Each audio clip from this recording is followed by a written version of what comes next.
Hej, mitt namn är Kristina Blomqvist och jag är grundare av Green Council. Jag tänkte berätta om vår tjänst för att ta fram personuppgiftsbiträdesavtal. Och så här ser det ut när man kommer in i tjänsten och man börjar att fylla i information som efterfrågas för att komma igång.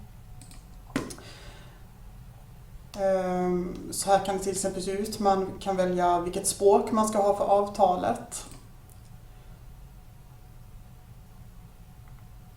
Vilka personer som har extra tillgång till mer detaljerad information. Man kan också boka ett möte med en jurist om det är så att man vill ställa några kontrollfrågor eller liknande på vad det är man ska göra. När man har lämnat in informationen så skapas ett ärende. Och här är ett ärende som jag redan har skapat sedan tidigare. Och allt eftersom man kommer vidare i flödet så skickas det ut frågor till dem som ska besvara dem. Med till exempel information om vilken data som ska överföras till personuppgiftsbiträdet. Här har jag redan sedan tidigare fyllt i viss information.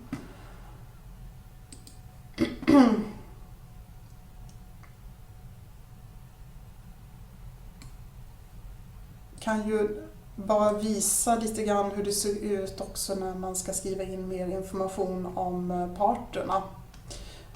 För det kan ju vara så, beroende på vilket land som personuppgiftsbiträdet befinner sig i, att det finns särskilda krav man måste ta hänsyn till för att få lov att föra över personuppgifter.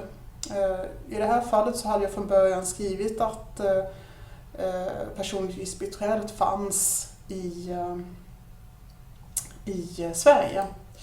Men låt oss säga att personuppgiftsbiträdet istället finns i något annat land som inte tillhör de länderna som har ett motsvarande skydd för personuppgifter. Då får man ett meddelande om det här och då kommer också tjänsten att generera ett avtal med standardklausuler som då är en förutsättning för att kunna föra över personuppgifter till tredje land.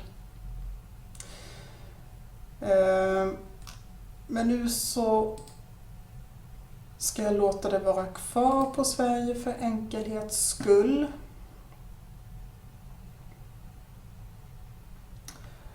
Och vi se här då. När allting som ska generera, all information är införd så genererar den då de dokument som behövs. I det här fallet var det då ett sekretessavtal och ett personuppgiftsbiträdesavtal. Jag tänkte vi kan gå in och kolla på hur ett personuppgiftsbiträdesavtal som har genererats här ser ut. Här fick jag upp det. Och då ser ni att den har fyllt i informationen här direkt i avtalet, vilka som är parter. Den har fyllt i vilken typ av information, återigen det som jag redan har fyllt i. Allmänt om rättigheter och skyldigheter som ska finnas med i ett personuppgiftsbiträdesavtal.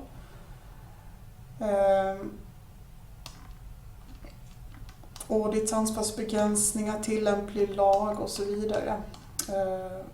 Det finns en bilaga med organisatoriska och tekniska åtgärder, också sådant som man har fyllt i då inom ramen för det här flödet. Och i det här flödet sa vi att det inte fanns några leverantörer vid avtalets ingående. Så det är ett komplett personuppgiftsbiträdesavtal på svenska eller engelska.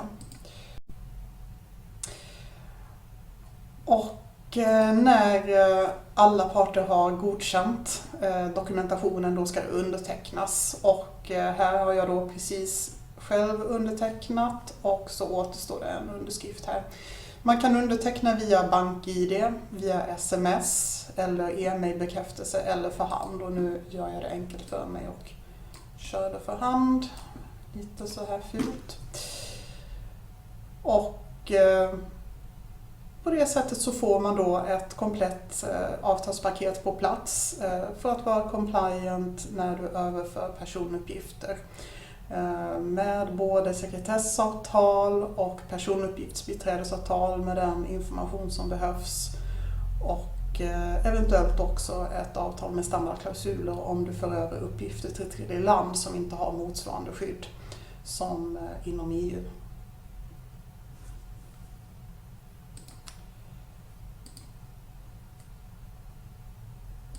Så det var allt för mig kring det här flödet. Jag hoppas att ni vill testa på det och kom gärna med synpunkter och idéer om det är så att det är någonting annat som ni skulle vilja att vi skulle vilja sätta upp för er. Tack!